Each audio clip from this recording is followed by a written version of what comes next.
especially if you're putting your kitchen scraps and things in your compost, you can attract all sorts of things: foxes, raccoons, skunks, possums, deer. I don't know. I even have a turkeys, rats. Sometimes that's probably the worst pest. So if that is an issue, there's a couple things you can do. For a lot of them, if you cover your pile with soil, like just a little bit of soil, that seems to deter things like deer and stuff that are not usually going to paw through. That will not deter the turkeys. It usually will deter rats. I don't know if it'll deter skunks or raccoons, because a lot of times if they can smell something, they'll dig. If you have those other types of critters, then actually putting that in a bin or in get more like chicken wire type rings and put some sort of cover on the top. That will usually deter a lot of them. So even the rats and stuff. So locating it further away from your house or away from your garden, because you don't necessarily want those critters in your garden. So further away from your place can be helpful. That sometimes is deterring though if you're taking your kitchen trash or something out.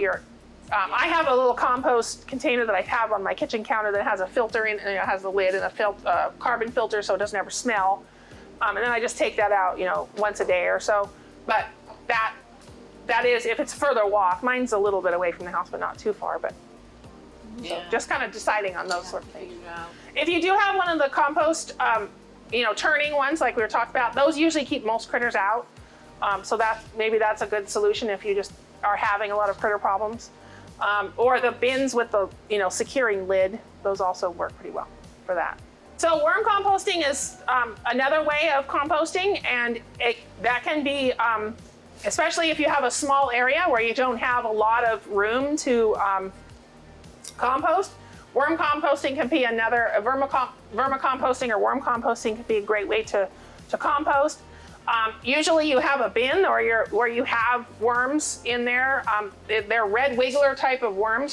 They're not just any worm will do. You have to get the worms that like to feed on organic waste in that kind of layer on top. So these are not earthworms that are coming from the ground. They're worms that live in that organic layer typically.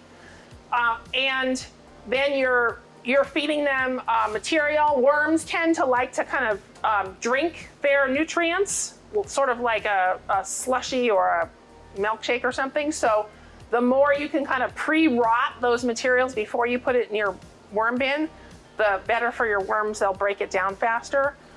But you can have a tub of worms even in your house if you like. I had one forever underneath my kitchen sink, and no one ever knew it was there. It didn't smell or anything. They break down.